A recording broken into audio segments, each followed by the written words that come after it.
London, with 755 staff ordered to leave positions at the U.S. Embassy and consulates in Russia's diplomats will face an unprecedented exodus as they are forced to comply with Vladimir Putin's ultimatum, according to experts.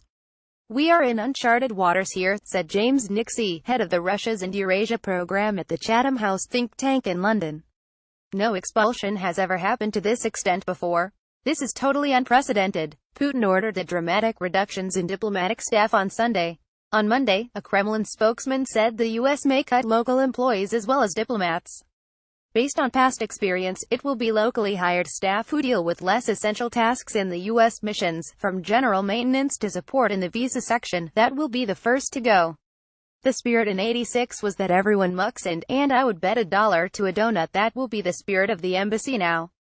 These cuts will be very hard to implement, according to the American ambassador to Russia from 2012 to 2014, Michael McFaul, who recalled the difficulty of closing the U.S. Agency for International Development offices, with 70 employees, during his tenure.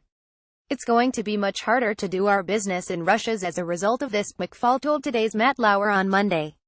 According to a 2013 State Department report, there are 1,279 workers among the U.S. Embassy in Moscow, 3 consulates general in St. Petersburg, Yekaterinburg, and Vladivostok, and a consular agency in Yuzhno-Sakhalinsk. Of those employees, 301 are U.S. hires and 934 are locally employed staff. Only U.S. hires have access to classified, confidential or other sensitive information.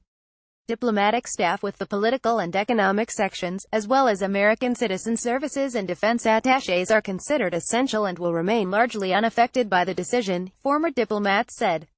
They declined to comment when asked how the cuts, equaling some 60% of staff, could affect intelligence operations. Russians applying for visas to the U.S. will also be affected, with longer waiting times likely, experts said.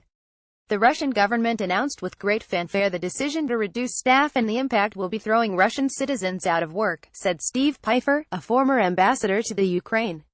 "The expulsions will impact embassy operations, but I think that the U.S. staff will prove a lot more resilient and resourceful than the Russians think," he said.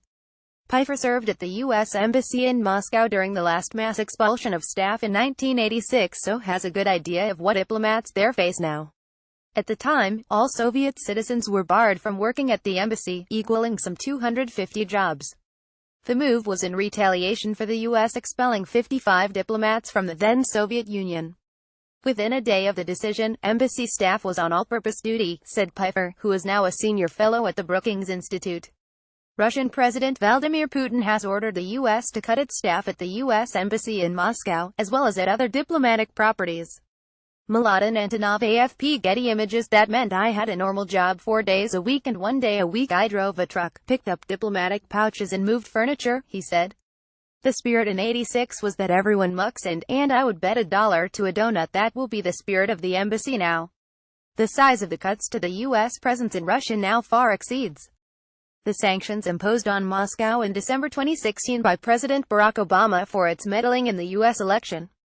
Then, the president expelled 35 Russian diplomats and seized 2 Russian properties, one in Maryland and one in New York. At the time, Russia chose not to retaliate. That restraint ended when Congress voted to approve sanctions last week. However, Russia's options are limited when it comes to striking back against the U.S., said Pfeiffer. Related what went on in Russia's shuttered U.S. compounds, they don't have possibility of announcing economic sanctions that will impact U.S. economy the way U.S. sanctions will impact theirs, he said. Compared to its counterparts, the U.S. generally has the largest diplomatic delegations in foreign countries.